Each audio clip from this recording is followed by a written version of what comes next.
Okay, back for part 2 of spiritual schizophrenia. I don't even know what the heck we ended with, but we were talking about that cage free will. Yes. So not like eggs, yeah. where they're caged. Caged, what do they call them? Cage free, right? Yeah, cage free. Which is actually kind of false because they're just stuck in like... they have 3 feet of walking space. Yeah, they have 3 feet instead of none. But you can still put like 200,000 chickens in one hut. Yeah, exactly. And then they can call it cage free. And they're still shitting all over themselves. And then they can charge triple the price. Yeah. So let's talk about that idea here. So I power. What about Alex? What about power over me, where it's caging my will and it's no free will? What would give power over me? What's a good example of this world to describe what power over me would be? So, if you're watching right here, I'm just going to walk you through this process. I have this huge Holy Bible King James version, absolutely gorgeous manufacturing. Mm-hmm. Gold flake pages. This looks like it's goat skin leather. It feels great in the hand, right? But let me tell you something, Jason. If you want to live your life, I'm going to hand you something here. Can I hand you this Bible? Oh yes, I would love to. Okay. Thank you. But by the way, I'm receiving something. You're going to receive it, right? And I'm not going to let go yet, but I need you to understand something. When you have this is how you live your life. This is going to tell you that you're a sinner, okay? Right. You have no choice anymore. These are the rules of the game. You mean I have no free will? You have no free will. When I hand this to you, this is what you live and die by right here. I've let it go. Because this is God's word. So now that I accept this, I read this, and we can talk about Jesus at a different time because this is different from this. So, and there's rules in here. Correct. And regulations, and I'm going to follow every single one. And if I follow them perfectly, then I get to go to heaven. If I don't accept Jesus as my Lord and Savior, and I keep sinning, then I go to hell, which is forever and ever. And there's fire. And I feel the pain of fire constantly. There's worms that eat you. Yep. And there's different layers of hell too, depending on how much I've sinned. Oh, and now that you have this book, you're part of a special group. Just want to let you know. Yes. You're part of a special group. Yes. And this group's anointed by the Pope.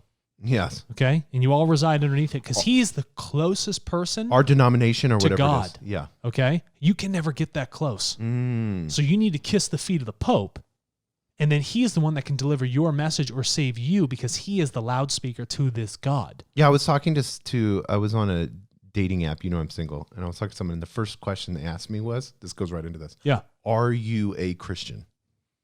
What does that have to do with anything? But think about that. That's the first thing that you want to ask me, to judge me.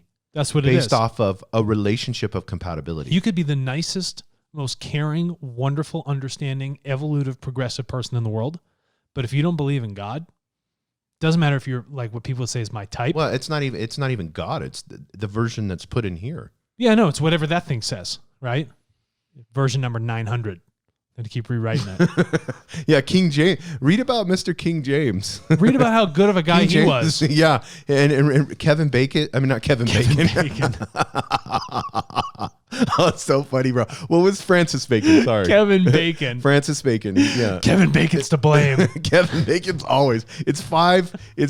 What is that thing? 5 ways to Kevin Bacon. Oh, there's always like 5. Like we're connected somehow through Kevin Bacon. Yeah, Kevin Bacon was like 7 degrees of separation. Yeah, exactly. It always goes back to Kevin because he had done so much in Hollywood. Oh my gosh. But no, but I mean, this guy was like, there's a reason when a government, get this, when a government says we're backing this religion.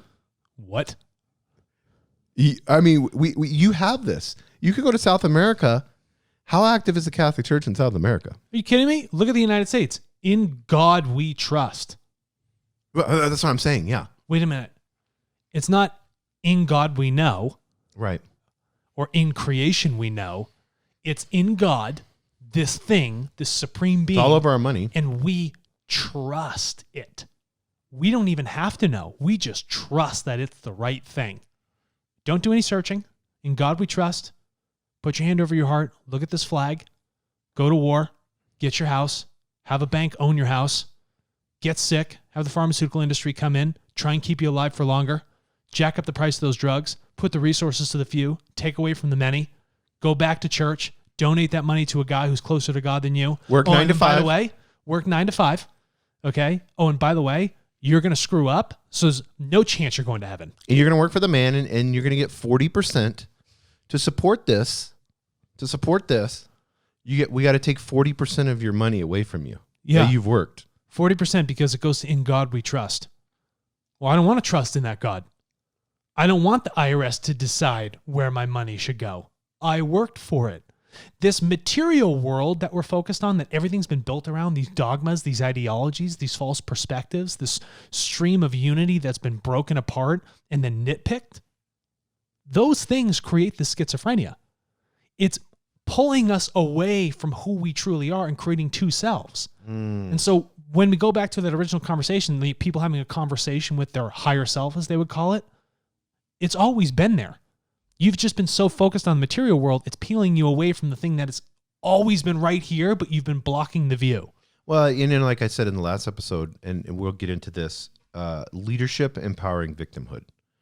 So you don't take 100% responsibility. You don't take the responsibility of having free will. Mm-hmm. And then what does that look like? And we'll get into that part specifically. But now you have a leadership, whether it's a pope, a pastor, cardinals, business, a pastors, president, yeah. A prime minister, whatever it may be, that says, this is for the greater good. We know you don't follow this. That's the thing. You don't know any better.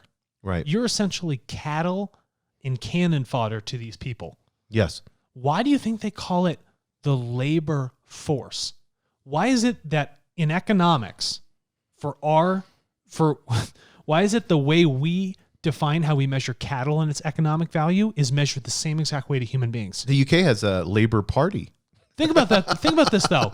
Like, wait a minute, you're putting me on the same level as cattle because you only look at me as an economic building machine and not as a human being? Yeah, and so we have politicians that are for the working man. Right. And so from that, it creates a psychological trauma. And it may not even be realized, but it gives all of these different impulses to people, negative impulses, that creates this world of separation, and you're inundated with these impulses all the time, with people's words, their thoughts, their negative emotions, the systems that you involve yourself with. You're getting hammered with these impulses, and you're like, well, I'm not even going to think about the other side. This is so overwhelming. I'm getting screamed at by the pastor that I'm going to burn in hell. All I'm doing is getting emotionally charged with negative impulses. I can't focus on my own unity and being one with creation. I can't focus on how much of a bullshit paradox this entire world is that I'm living in. Do you see how that works? Yeah, so I do. I'm driving my own schizophrenia because I haven't taken charge of my own thoughts. I haven't said and took a stance for myself to say, this is how I'm going to think. This is how I'm going to live. I'm going to do the work to figure out what the truth is rather than someone tell me what to believe in. So full responsibility, accepting your free will. This is what I want to get into. I'm jacked to the tits right now. This is my next point is, and this is very practical, fixing the patterns. Fixing the patterns. Humans are incredible, right? Patterns are such a powerful thing, but patterns can be quite negative. Patterns can be, debilitating. You could find yourself in what people would call like a rut, or I'm doing the same things day in, day out without thought. What if you created a pattern, okay, that was progressive, a pattern of unity? What if you actually created this sort of subconscious factoring within the mind of affirmations of progressive unifying thoughts? I'm going to create a pattern of thought that drives me away from this negative chain of patterns, that moves me away from the schizophrenia, that moves me away from this idea of paradoxes. Why don't I go into that sort of pattern level? Humans are excellent with patterns, top notch, and we're very, very good at recognizing them. Even things that are very disparate and aren't connected, we see patterns. Yeah, and it's been key to our survival in the material sense. So how do I bring that into my own spiritual learning? How do I recognize the pattern of my schizophrenia? Where's that first point of awareness? Do you see what I'm getting at? Yeah, and I want to get really practical with it, exiting Fixing patterns. Xing patterns, of course, and then fixing patterns. And I use the word patterns just for like what you said, because we're really good at recognizing symbols. Any type of pattern, our mind logically likes to put that together. Yeah. So for me, this is a very simple tool that you can use, and we'll get into tools here a little bit later, not to worship the tools, because everybody worships meditation, and that's the only way to enlightenment, or they worship this, or they worship that, and then they, all that's just ego. Mm-hmm.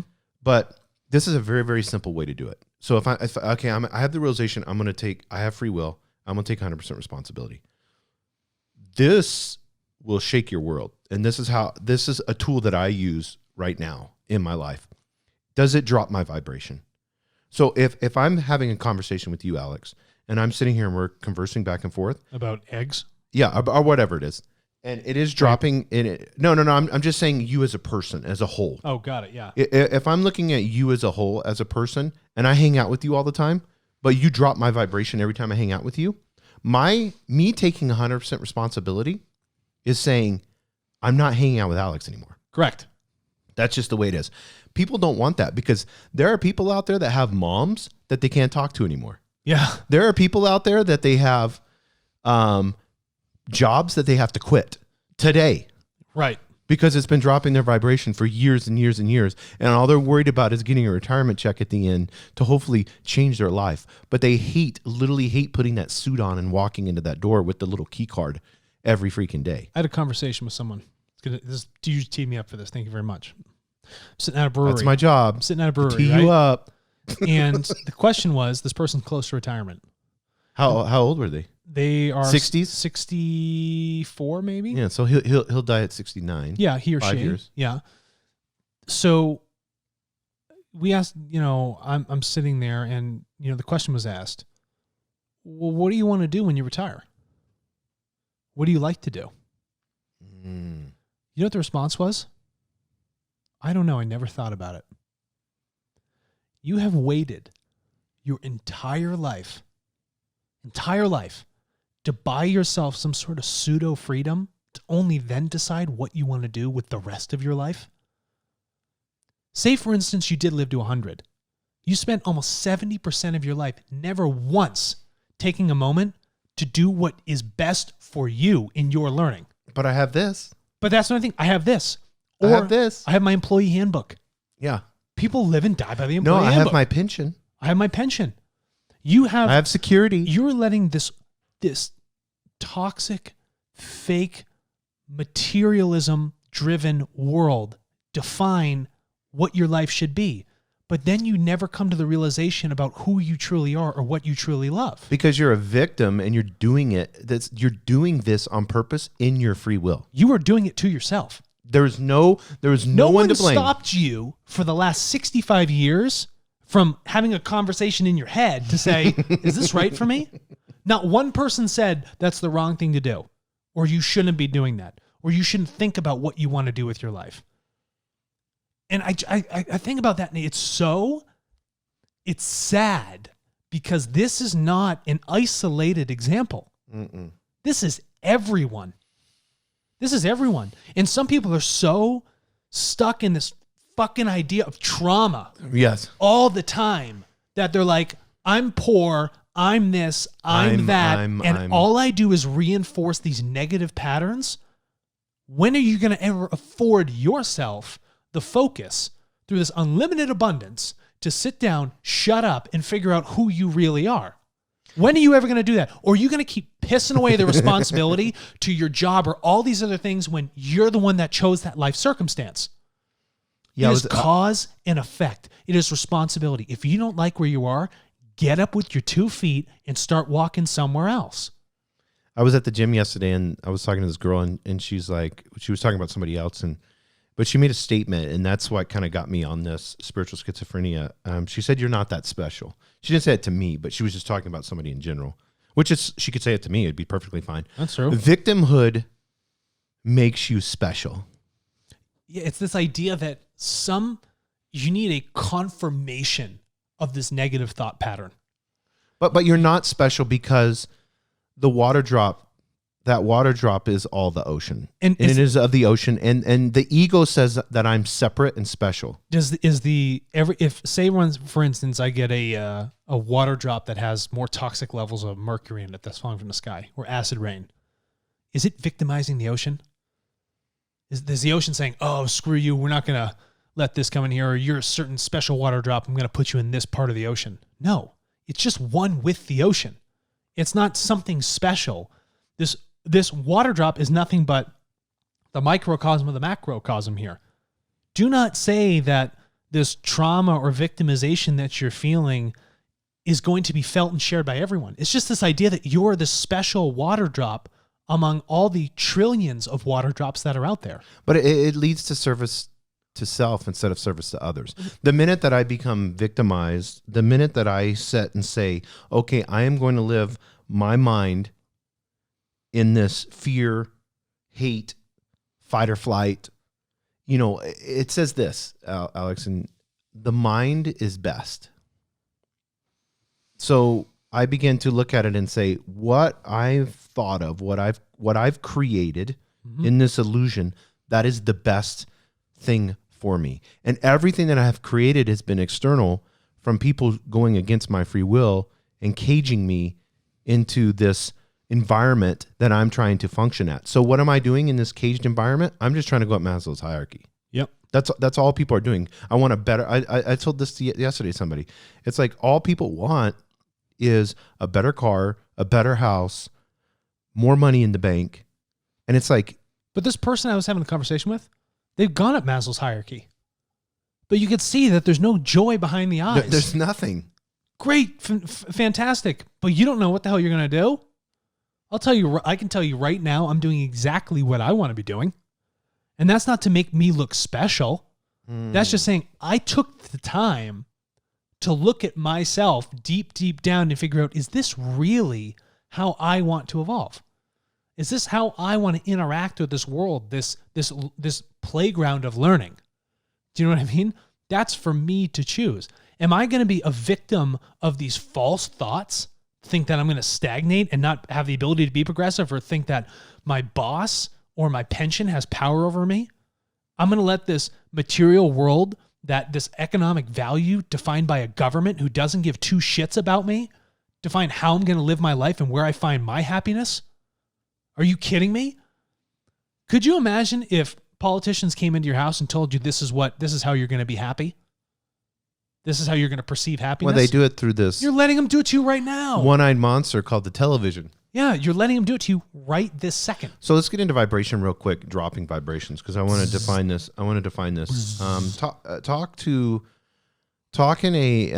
Let's understand what happens with vibration. What do you want to know? So what happens with vibration? So let's say I'm a... Here we go. I go ahead. We'll just use a metaphor. Guitar. If I strum a guitar, it creates a vibration, creates a beautiful sound, just naturally. But say I throw a finger on it in like a weird spot and then another finger and strum it. Could sound terrible. So I've made a choice in my life, okay, to put my fingers on two parts of the fret. That's the free will. This is my free will. So I'm going to make a choice here. I strum the guitar. That doesn't sound good. It doesn't resonate with my ears. That vibration it's not a musical song that I want to be a part of. Maybe I should try a different thing. Oh, now I'm learning. Now I'm having experiential learning. I'm going to strum it again. Wait, that sounds pretty good.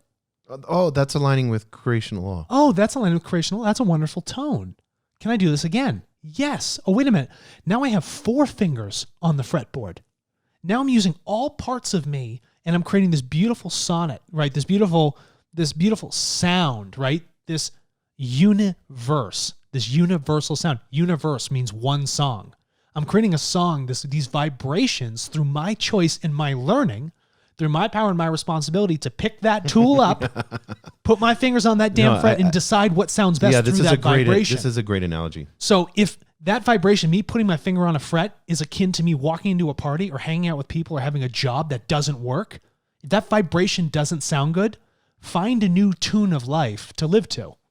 I'm strumming. I'm actually strumming here. I'm like picturing myself going through this, Think about the song. This is such a great, phenomenal line. And even if you don't like classic rock, listen to this song. It's Stairway to Heaven by Led Zeppelin. Everyone's fucking heard this song, okay? Right. There are two paths you can go by. But in the long run, there is still time to change the road you're on. Mm-hmm. So even when you think, shit, it's all about the pension, the 401k, whatever it might be, I've been headed down this path, but it's not me, there's still time to change that road. You still have time to be like, I'm going to play a different tune. I'm going to take this path instead. Yeah, and you can create awareness, because what we're talking about awareness. You can create awareness in this knowingness. So, the knowingness of, okay, this is not, because we all know we have the power inside of ourselves to know if it's lower vibration or not. It doesn't or if you're sound, strumming. Yeah, it doesn't sound good. You're just in your illusion. Your mind is trying to justify that marriage that you're in. Sure. With this loser dude that's been putting you down and going and caging you and going against your free will and thinks he's better than you because he's not egalitarian. Yeah, get out of that guy. And you're thinking that, I'm staying for the kids, or, I said for better or for worse. For better or for worse to who? Who came up with this marriage thing in the first place? A marriage, if you look at what the marriage is, it's a contract. It's a contract between two parties. Yeah, it's just the same as a mortgage. It means death in French. It means...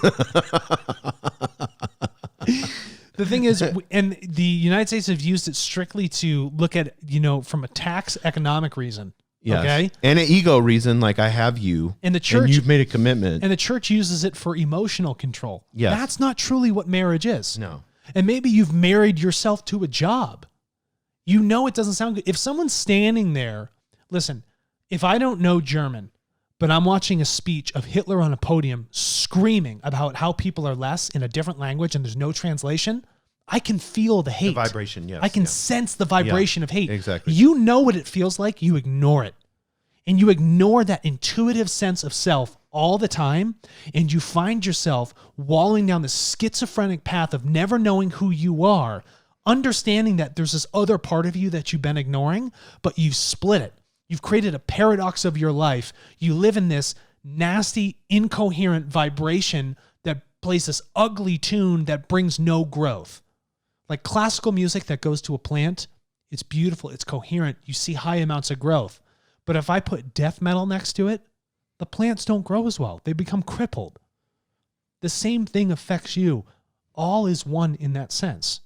So recognize that tune. Yeah, and I want you to think of this word, the second word I'm fixing to say.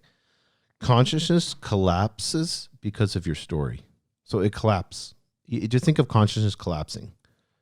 And you're telling me like a story I kind of like weave together about. Yeah, because of it's your story. I mean, you have your story, Alex. I have my story. I have my illusion. You have your illusion. Mm-hmm. Your fiance has her illusion. I work every day to my eradicate friends have my illusion. Yeah.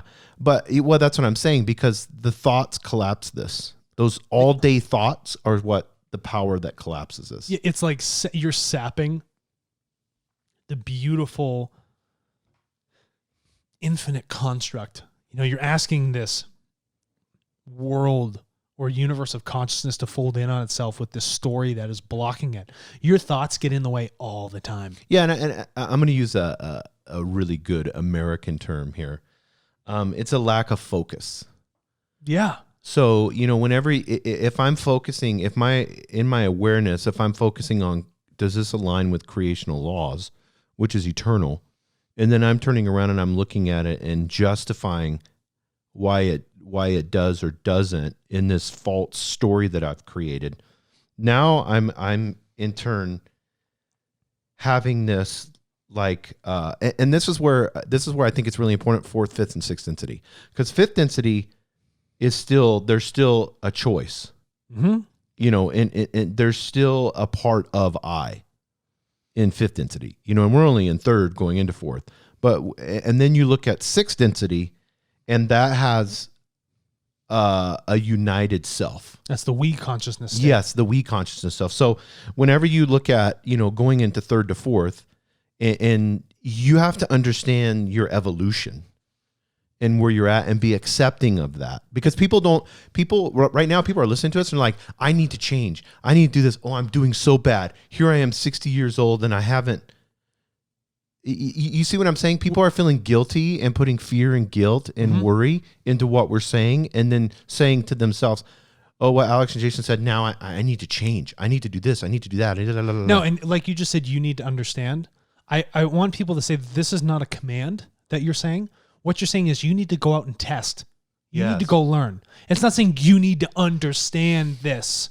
Like, this is what it is. You may never understand something, but there is a journey of knowing. Okay? And just because we're saying it, this is not to create anxiety. This is not to create fear. This is not to take what we say and have it define your life. We're saying just take one brief flicker of a candle, find that small bit of light in the darkness, and then try and look for that flicker again. And the more of those flickers you seem to collect in your mind and in your thoughts, that will help show you the way of who you are. Well, another one that I've been using is, what are you judging yourself with, Jason? And then what are you allowing people to judge you? And can you look something up in the raw? We need to put it as a bookmark. Yeah. I want you to look up 2 words in the raw teachings. You're going to love this. Go ahead. It's intelligent infinity. They mention this. Yeah, this is how they describe creation itself. Intelligent infinity. Yeah. Okay, so 13.12, questioner. Could you tell me how intelligent infinity became? Shall we say, I'm having difficulty with some of the language. They're trying to understand conceptually what this collective consciousness is explaining, what creation is like. How intelligent infinity became individualized from itself. Ra comes back and it says, I am Ra. This is an appropriate question.